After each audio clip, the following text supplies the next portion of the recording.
নমস্কার বন্ধুরা, আজকে নীলিমা রান্নাঘরে হবে মাটন কষা। এখানে আমি ধনে বেটে নিয়েছি, আদা, কাঁচা লঙ্কা বাটা, রসুন বাটা, পেঁয়াজ বাটা, টমেটো কুচি। এখানে আমি মাটনটা ম্যারিনেশন করে নেব। পেঁয়াজ দিয়ে দিলাম, রসুন দিয়ে দিলাম, কাঁচা লঙ্কা দিয়ে দিলাম, কাঁচা লঙ্কা বাটা, আদা বাটা দিয়ে এবার ধনে বাটা দিয়ে দিলাম। আমি জলটা বসিয়ে দিয়েছি। এবার আমি এলাচ আর দুটো তেজপাতা জলের মধ্যে দিয়ে জলটা ফোটার জন্য, তারপরে চাল দেবো জলটা ফুটে গেলে। কড়াই গরম হয়ে গেছে, কড়াই বসিয়ে দিয়েছিলাম, গরম হয়ে গেছে। এবার আমি তেল দিয়ে দেবো।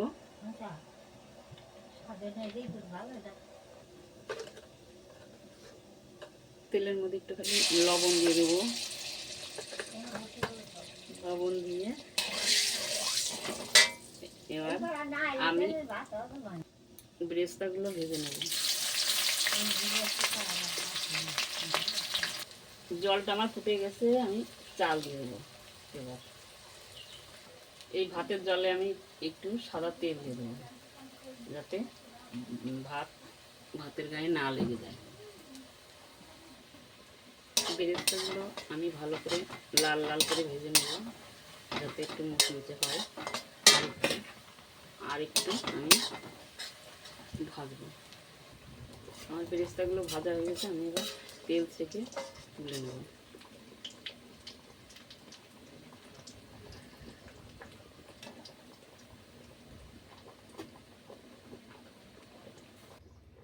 এই তেলের মধ্যে আমি পেঁয়াজ ভাজা তেলের মধ্যে আমি আলুগুলো ভেজে নেব।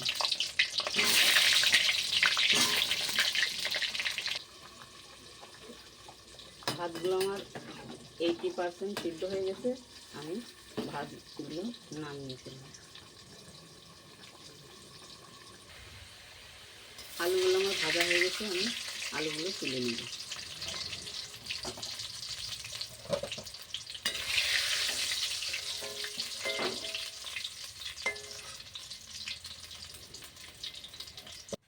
তেলটা আমার গরম হয়ে গেছে, আমি জিরে ফোড়ন দিয়ে দেবো আর দুটো তেজপাতা, দুটো কাঁচা লঙ্কা, গোটা গরম মশলা আমি ফোড়ন দিয়ে দেবো। ফোড়নটা হয়ে গেলে এর মধ্যে আমি কটা কুচানো পেঁয়াজ আর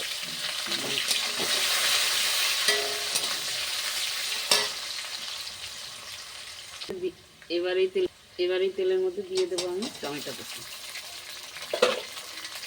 টমেটো কুচিটা দিয়ে ভালো করে মেশাতে থাকবো। এবার এই তেলের মধ্যে দিয়ে দেবো ম্যারিনেশন করা মাটনটা।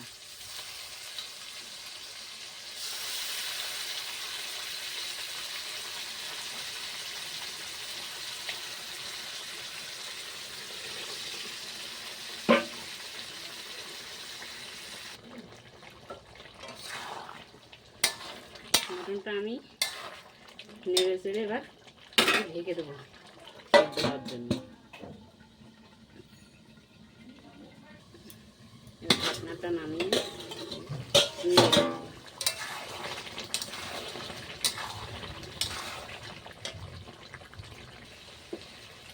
দেখুন বন্ধুরা, কত সুন্দর দেখতে হয়েছে এই মাটন কষাটা। আপনারা একবার বাড়িতে ট্রাই করে দেখুন, ভালো লাগলে আমাকে লাইক কমেন্ট শেয়ার করবেন এবং ফলো করে দেবেন। এটা আমি নতুন নতুন রেসিপি আপনাদের সামনে নিয়ে আসতে পারি।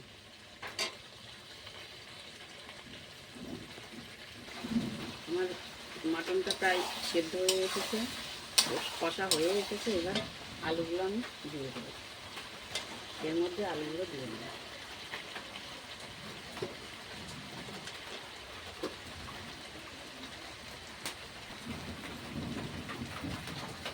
মাটনটা কষানো হয়ে গেছে, আমি এবার জল দিয়ে দেবো।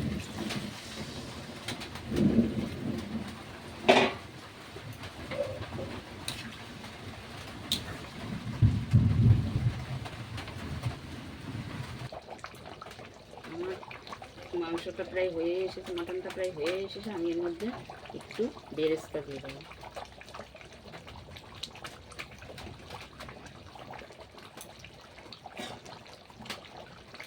আমার মটনটা হয়ে গেছে, আমি শিলে বেটে গোটা গরম মশলাটা বেটে নিয়েছি শিলে, এবার আমি দিয়ে দিলাম।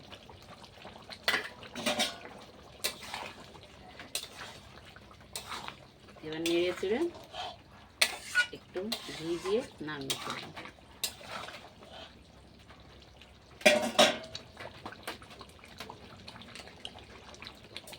একটু ঘি দিয়ে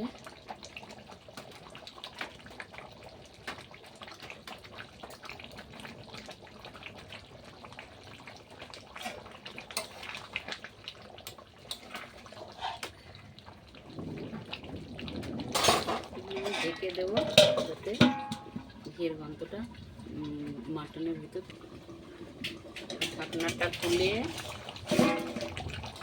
আর মাটনটা আমি নামিয়ে ফেলব।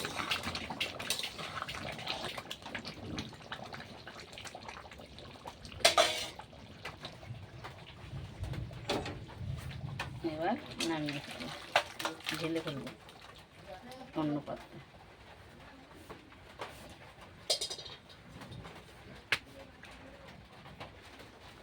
দেখুন বন্ধুরা, কত সুন্দর হয়েছে।